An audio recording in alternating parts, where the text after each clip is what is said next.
Hello, नमस्कार.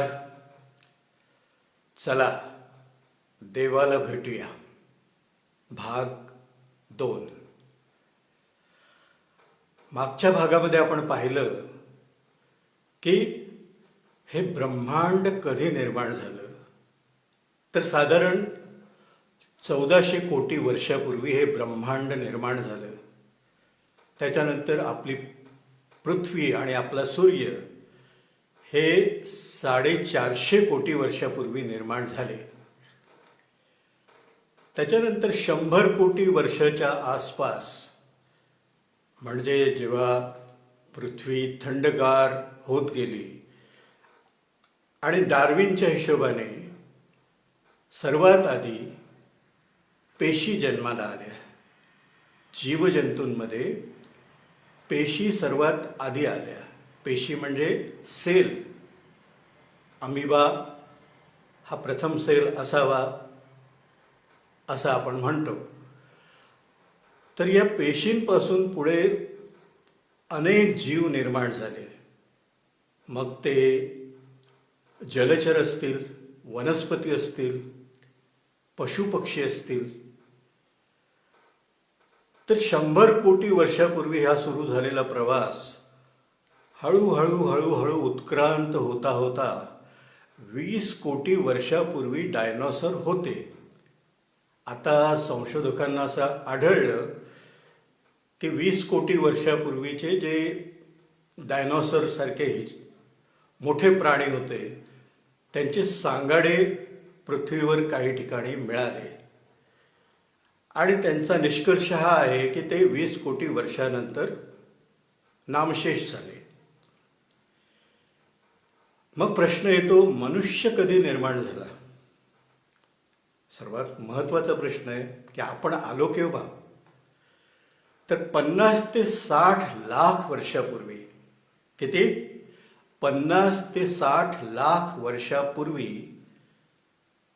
मनुष्य chimpanzee सदृश दिसणाऱ्या माकड यापासून उत्क्रांत होता होता होता पुढे तो 4 पायाहून 2 पायांवर आला. त्याला भरपूर वर्ष लागली. भरपूर वर्ष. हे उत्क्रांत जे असतं ते साधारण सूक्ष्मतम जे जीव असतात, म्हणजे मध्ये करोना आला होता, तर त्या जीवांमध्ये ही उत्क्रांती लवकर दिसून येते. कारण त्यांचं लाईफस्पॅन पण छोटं असतं आणि ते आकाराने सूक्ष्मतम असतात. तर मनुष्यसुद्धा हळूहळू चिंपांजीसारख्या माकडाप्रमाणे असलेला हळूहळू त्याची शेपटी नाहीशी झाली. त्याच्यानंतर त्याचे दोन पायावर चालायला शिकला. आणि साधारण 25 लाख वर्ष ते 15 लाख वर्ष या दरम्यान त्याला अग्नीचा शोध लागला. शोध लागला म्हणजे असं की तेव्हा पृथ्वीवर जीवजंतू तर होतेच सगळे. पाऊस पडायचा, विजा चमकायच्या, खूप घनदाट जंगल होतं. त्या जंगलामध्ये आग लागायची. तर त्यांनी आग पाहिली होती, पण प्रत्यक्ष आगीशी त्याचा संबंध की ही बनते कशी. तर जंगलामध्ये जेव्हा त्याने आग लागताना बघितली, जंगल जळताना बघितलं, तर त्याला प्रथम अग्नी कसा असतो हे कळलं. आणि सुरुवातीपासूनच माणसाचा मेंदू हा अत्यंत प्रगत होता. त्याची विचार करण्याची शक्ती ही जास्त होती. त्यामुळे त्याला नेहमी अट्रॅक्शन होतं की हा पाऊस पडतोय, ह्या विजा चमकत आहेत, हा सूर्य दिसतोय, हा चंद्र दिसतोय, हा वारा वाहतोय, हे प्राणी मात्रा, ह्या सगळ्यांविषयी त्याला नेहमीच एक कुतूहल होतं. आणि त्याला प्रश्न पडायचा, हे कोणी निर्माण केलं असावं बरं? साहजिकच आहे. आणि त्या सगळ्या प्राणी, पशु, जंगल, सूर्य, चंद्र, तारे या सर्वांपुढे तो नतमस्तक व्हायचा. त्याला वाटायचं की हाच परमेश्वर नाही ना, यानेच आपल्याला सर्व काही दिलेलं आहे. हा आपल्याला फळ देतो, फूल देतो, प्राणी पशु पक्षी अन्न देतो, उजेड देतो, रात्र देतो. त्यामुळे तो त्यांच्यापुढे नतमस्तक होत गेला. त्याला भाषा येत नव्हती. आधी त्याला भाषा येत नव्हती. ते त्यांच्या पद्धतीने बोलत असतील, एकमेकाला इशारे करत असतील. पण पुढे 25 ते 15 लाख वर्षापूर्वी त्याला अग्नीचा जसा शोध लागला आणि मग त्याला या प्राण्यांची शिकार करताना दगडाची हत्यारं बनवायला सुरुवात केली. आणि या दगडाच्या हत्याराबरोबर त्याला कळलं की काही प्रकारचे जे दगड आहेत जे एकमेकावर घासल्यानंतर ठिणगी उडते आणि त्या ठिणगीपासून आपण आग निर्माण करू शकतो. हा त्या काळचा सर्वात मोठा शोध होता. त्याला आग निर्माण करता आल्यामुळे त्याला थंडीमध्ये ऊब मिळायला लागली. आणि पुढे साधारण एक 60,000 वर्षापूर्वीच्या गुहा आपल्याला आज पृथ्वीवर सापडतात जगामध्ये. भारतामध्ये मध्य प्रदेशमध्ये भीमबेटका नावाचं एक शहर आहे, ठिकाण आहे. त्या ठिकाणी 700च्या वर गुफा आहेत, गुहा. आणि त्या 700 गुहांचं महत्त्व हेच आहे की त्या गुहांमध्ये वेगवेगळ्या प्रकारची चित्र काढलेली आहेत.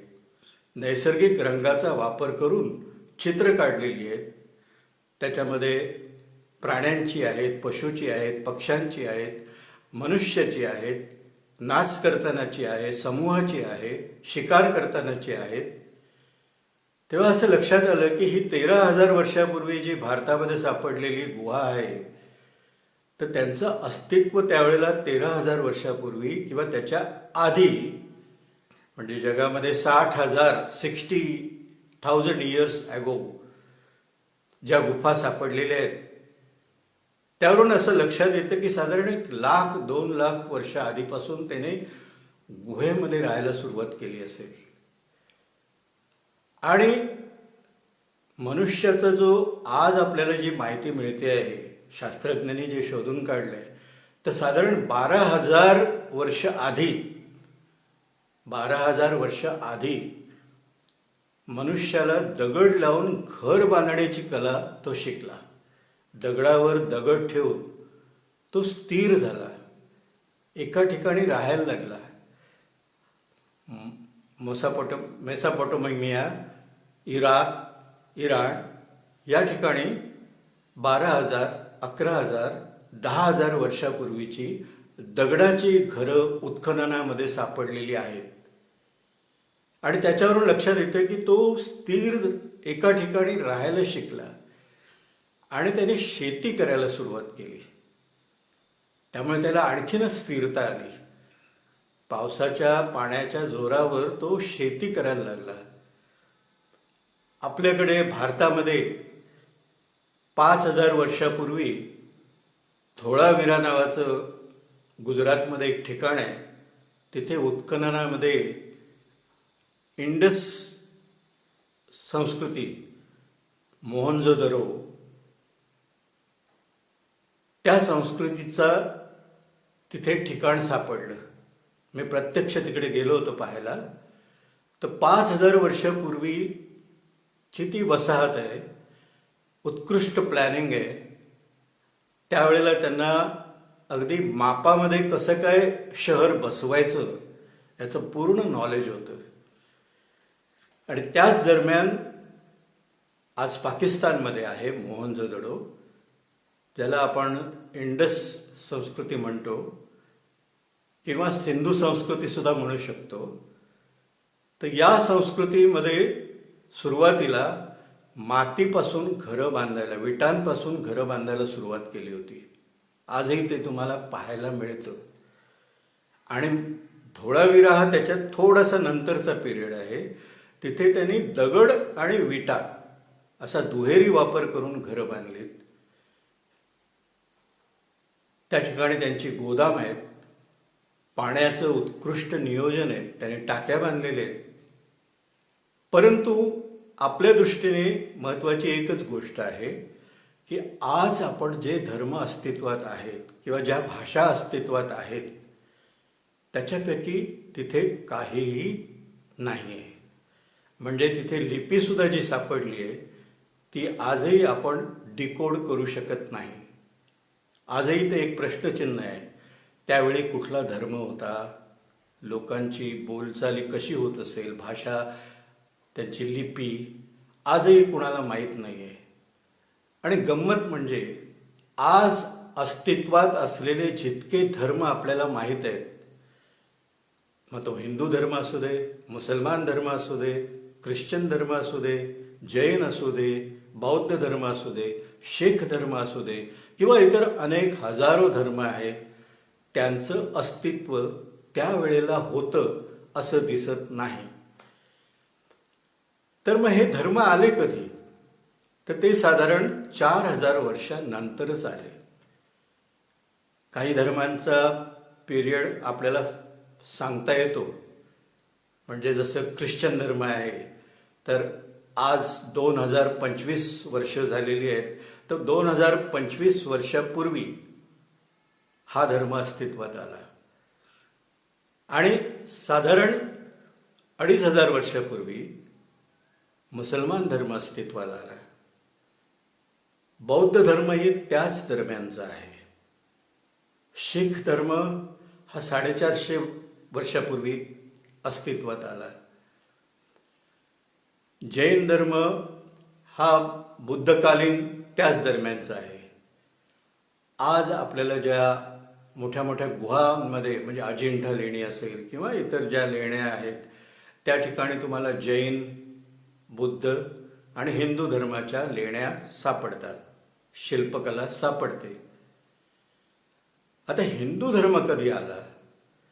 तर हिंदू धर्माविषयी असं सांगतात की तो साधारण 4000 वर्षानंतरच म्हणजे 3500 वर्षानंतरच वैदिक पिरियड किंवा जे काही आपण म्हणतो ते आलं. म्हणजेच काय, ते सारे धर्म 4000 वर्षानंतर आलेले आहेत. आज जगामध्ये 10,000च्या वर धर्म आहेत. ठाऊक आहे तुम्हाला? छोट्या छोट्या छोट्या छोट्या प्रमाणात जगामध्ये 10,000च्या वर धर्म अस्तित्वात आहेत. पण ते इतके छोट्या छोट्या प्रमाणात आहेत. मुख्य धर्म हे जे 8-10 दिसतात तेच आहेत. पण त्याच्यातही सांगायची गंमत म्हणजे हे सारे जे धर्म आहेत हे एक जीव नाही आहेत. यांच्यात पण आपसात लढाया आहेत, यांच्यात पण आपसात भाग आहेत. म्हणजे असं की हिंदू धर्मामध्ये अगदी 1000 वर्षापूर्वी शिवाला मानणारे आणि विष्णूला मानणारे असे वैष्णव आणि शैव अशा 2 जाती आहेत. जाती इन द मीन 2 प्रकारची लोक मानतात. अनेक प्रकारचे मानतात, पण मी मुख्यत्वे 2च सांगणार आहे. 1000 वर्षापूर्वी त्यांच्या लढाया होत असत. आज त्या आटोक्यात आलेल्या आहेत. ख्रिश्चन धर्मामध्ये प्रोटेस्टंट आणि दुसरा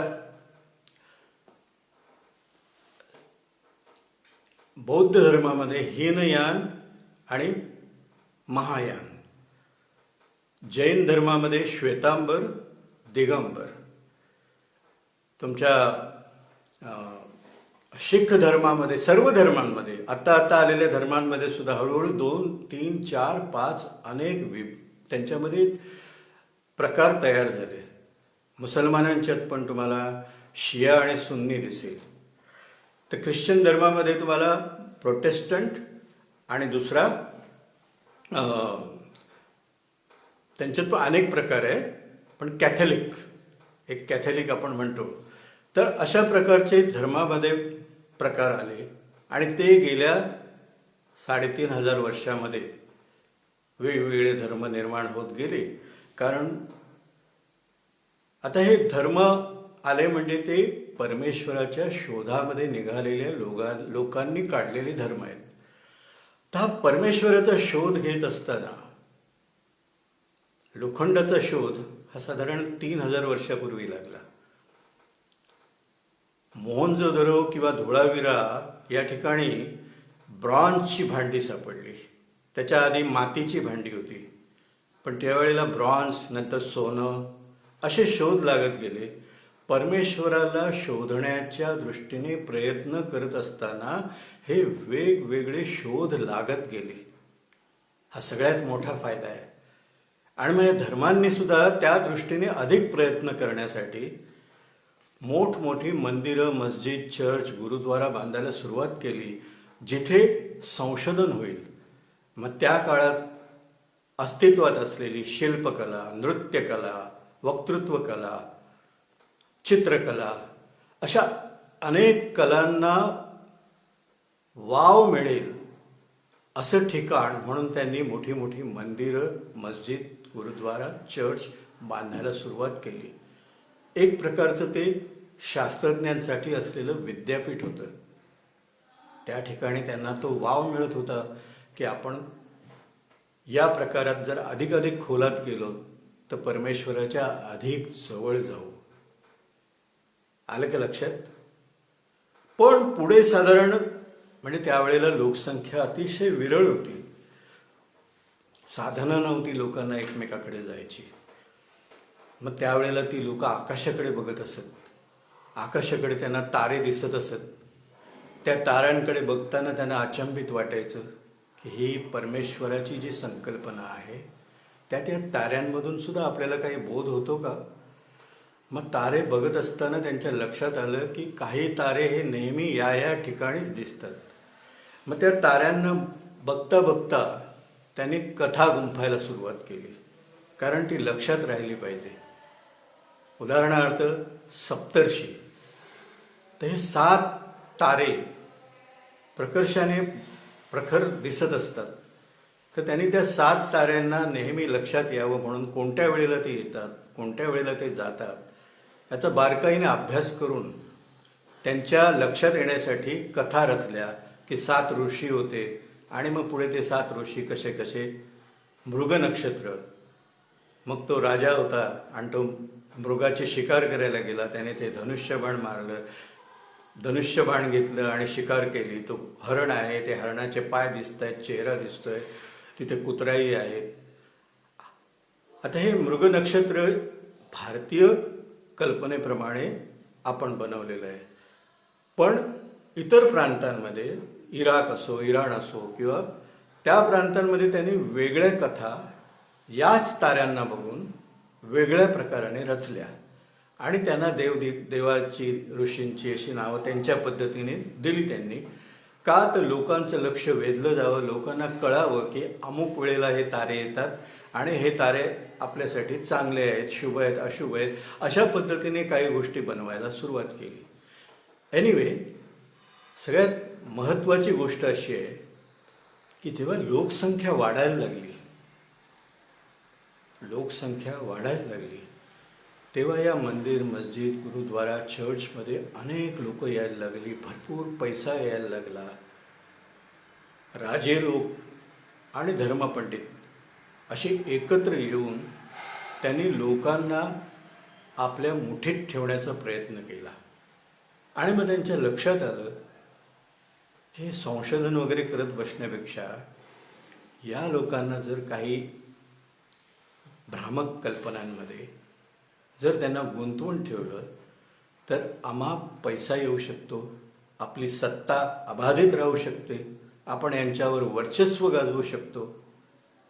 आणि त्याच लालसेपोटी या लोकांनी पुढे जाऊन धर्मामध्ये विभाजन होऊ नये, आपल्या धर्मामध्ये असलेल्या लोकांनी इतर ठिकाणी जाऊ नये म्हणून त्यांना भीती दाखवायला सुरुवात केली.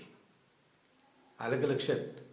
तुम्हाला जी भीती घातली जाते ना, अमुक केलं तर अमुक होतं, तमुक केलं तर तमुक होतं, हे केलं तर असं होईल, ते केलं तर तसं होईल, अशा पद्धतीने तुमच्या मेंदूमध्ये एक प्रकारे सायकोलॉजिकल एक प्रयोग मांडायला सुरुवात झाली.